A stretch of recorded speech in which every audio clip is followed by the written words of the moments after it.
Good morning বন্ধুরা, সবাইকে সুপ্রভাত। সবাইকে সাফল্যের দিশা ইউটিউব চ্যানেলে স্বাগতম। আজকের 29শে ডিসেম্বরে কারেন্ট অ্যাফেয়ার্স নিয়ে আলোচনা করব। তোমরা প্রথম থেকে শেষ পর্যন্ত ক্লাসটা করো এবং ক্লাসটা ভালো লাগলে অবশ্যই একটা লাইক করে দিও এবং বন্ধুদের মধ্যে শেয়ার করে দিও। তাহলে তারা নতুন নতুন সাম্প্রতিক ঘটনা সম্পর্কে জানতে পারবে এবং আপকামিং কম্পিটিটিভ এক্সামগুলোতে আশা করি কারেন্ট অ্যাফেয়ার্স নেওয়ার কোনো সমস্যা থাকবে না। এবং সেই সঙ্গে এই সাফল্যের দিশা ইউটিউব চ্যানেলটিকে সাবস্ক্রাইব করে নিও। তাহলে এখানে যখন যা ক্লাস আপলোড করা হবে তার নোটিফিকেশান সঙ্গে সঙ্গে তোমাদের কাছে চলে যাবে। তাহলে শুরু করা যাক আজকের কারেন্ট অ্যাফেয়ার্সের ক্লাস। আজকের ক্লাসের ফার্স্ট কারেন্ট অ্যাফেয়ার্স হলো, ভারতের প্রথম এআইসিটি হিসেবে কোন শহর গড়ে উঠেছে? এর উত্তর হবে লখনউ। এই লখনউ ভারতের প্রথম এআইসিটি হিসেবে গড়ে উঠেছে। এ সম্পর্কে আমরা জেনে নেব। নবাবদের শহর লখনউ, এটা একটা গুরুত্বপূর্ণ স্ট্যাটিক জিকে। এই নবাবদের শহর নামে পরিচিত লখনউ শহরটিকে ভারতের প্রথম এআইসিটি হিসেবে গড়ে তোলা হবে। এটি নয়ডা ইতিমধ্যে একটি আইটি হাব হিসাবে আবির্ভূত হয়েছে এবং একই লাইনে এখন লখনউর মতো টায়ার 2 শহরগুলিও আইটি হাব হিসেবে গড়ে উঠেছে। গ্র্যান্ড ভিউ রিসার্চের একটি প্রতিবেদন অনুসারে 2022 সালে বিশ্বব্যাপী এআই বাজারের আকার $137 মিলিয়ন অনুদান করা হয়েছিল। আর ইউপি মানে Uttar Pradesh electronic corporation limited AICTE উন্নয়নের জন্য একটি এক্সপ্রেশন অফ ইন্টারেস্ট ইওআই জারি করেছে। নেক্সট, মুখ্য সচিবদের তৃতীয় জাতীয় সম্মেলনে কে সভাপতিত্ব করবেন? এর উত্তর হবে আমাদের প্রধানমন্ত্রী মাননীয় নরেন্দ্র মোদী এই মুখ্য সচিবদের তৃতীয় জাতীয় সম্মেলনে সভাপতিত্ব করবেন। এই সম্পর্কে আমরা জেনে নেব। প্রধানমন্ত্রী নরেন্দ্র মোদী 28 এবং 29শে ডিসেম্বর 2023 দিল্লিতে মুখ্য সচিবদের তৃতীয় জাতীয় সম্মেলনে সভাপতিত্ব করবেন। প্রধান সচিবদের প্রথম সম্মেলনটি 2022 সালে জুন মাসে ধর্মশালা এবং দ্বিতীয়টি 2023 সালে জানুয়ারিতে দিল্লিতে অনুষ্ঠিত হয়েছিল। এর মূল ফোকাস 3 দিন ব্যাপী জাতীয় সম্মেলন হবে, যা হবে ইজ অব লিভিং। নেক্সট, বিশ্ব টেস্ট চ্যাম্পিয়নশিপে সবচেয়ে বেশি রান করা ভারতীয় ব্যাটসম্যান কে হয়েছেন? এর উত্তর হবে বিরাট কোহলি। এই বিরাট কোহলি বিশ্ব টেস্ট চ্যাম্পিয়নশিপে সবচেয়ে বেশি রান করা ভারতীয় ব্যাটসম্যান হয়েছেন।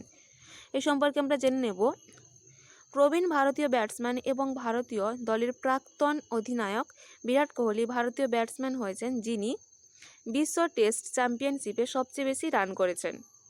দক্ষিণ আফ্রিকা ক্রিকেট দলের বিপক্ষে চলমান টেস্ট সিরিজে প্রথম ম্যাচে এই নতুন রেকর্ড গড়েছেন তিনি। পেছনে ফেলেছেন ভারতীয় অধিনায়ক রোহিত শর্মাকে এবং রোহিত এখনও পর্যন্ত ওয়ার্ল্ড টেস্ট চ্যাম্পিয়নশিপে 26টি টেস্টের 42 ইনিংসে 2097 রান করেছেন এবং বিরাট এখনও পর্যন্ত 35টি টেস্ট ম্যাচে 57 ইনিংসে 2101 রান করেছেন। নেক্সট, ভারত ইলেকট্রনিক্স লিমিটেড সম্প্রতি কোন রাজ্য সরকারের সাথে 445 কোটি টাকার একটি চুক্তি স্বাক্ষর করেছে? উত্তর হবে উত্তরপ্রদেশে। উত্তরপ্রদেশ সম্প্রতি ভারত ইলেকট্রনিক্স লিমিটেডের সাথে 445 কোটি টাকার একটি চুক্তি স্বাক্ষর করেছে। নেক্সট, কোন রাজ্যে কেন্দ্রীয় মন্ত্রিসভা গঙ্গা নদীর ওপর 4.56 কিলোমিটার দীর্ঘ একটি নতুন সেতু নির্মাণে অনুমোদন দিয়েছে? উত্তর হবে বিহার। এই বিহার রাজ্য সরকার সম্প্রতি গঙ্গা নদীর ওপর 4.56 কিলোমিটার দীর্ঘ একটি নতুন সেতু নির্মাণের অনুমোদন দিয়েছেন। এ সম্পর্কে আমরা জেনে নেব। কেন্দ্রীয় মন্ত্রিসভা বিহারের দীঘা এবং সোনপুরকে সংযুক্ত করার জন্য গঙ্গা নদীর ওপর 4.56 কিলোমিটার দীর্ঘ 6 লেনের একটি নতুন সেতু নির্মাণে অনুমোদন দিয়েছে।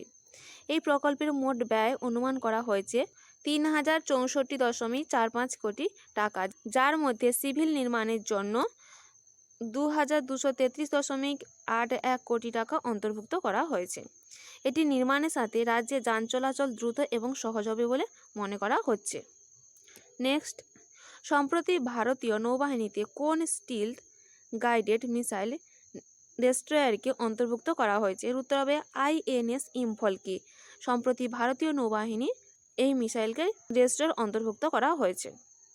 এই সম্পর্কে জেনে নেব। সর্বশেষ স্টিলথ গাইডেড মিসাইল ডেস্ট্রয়ার ইম্ফল সম্প্রতি ভারতীয় নৌবাহিনীতে অন্তর্ভুক্ত করা হয়েছে।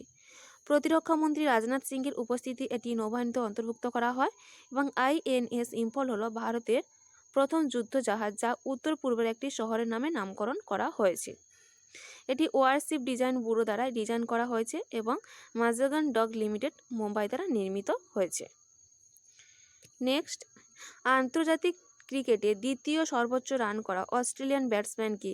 এর উত্তর হবে ডেভিড ওয়ার্নার। এটি আন্তর্জাতিক ক্রিকেটে দ্বিতীয় সর্বোচ্চ রান করা অস্ট্রেলিয়ান ব্যাটসম্যান। এই সম্পর্কে আমরা জেনে নেব।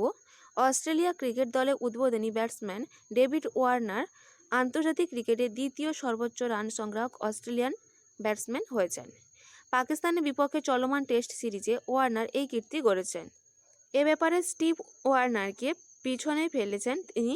আন্তর্জাতিক ক্রিকেটে সবচেয়ে বেশি রান করা অস্ট্রেলিয়ান ব্যাটসম্যানের তালিকায় শীর্ষে রয়েছেন অভিজ্ঞ প্রাক্তন ক্রিকেটার রিকি পন্টিং। এই রিকি পন্টিং যিনি মোট ৭৭,৩৬৮ রান করেছেন। Next, Forbes highest paid female athlete 2023 তালিকায় শীর্ষে রয়েছেন কে? এর উত্তর হবে ইগা সিয়াটেক। এই Iga Swiatek Forbes highest paid female athlete 2023 তালিকায় শীর্ষে রয়েছেন। এই সম্পর্কে আমরা জেনে নেব।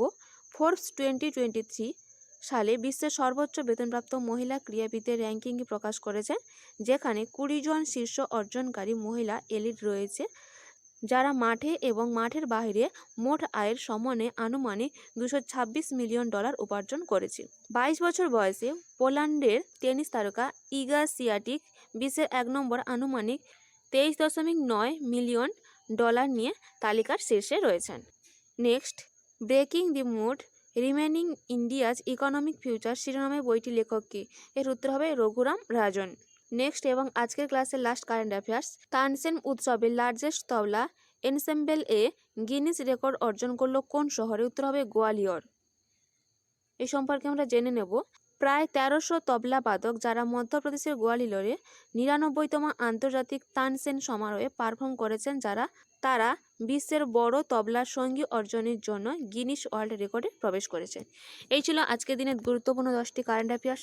এইরকম গুরুত্বপূর্ণ 10টি কারেন্ট অ্যাফেয়ার্স পেতে অবশ্যই সাফল্য দিশা ইউটিউব চ্যানেলটিকে সাবস্ক্রাইব করে নিও। আজকের ক্লাসটা এই পর্যন্ত।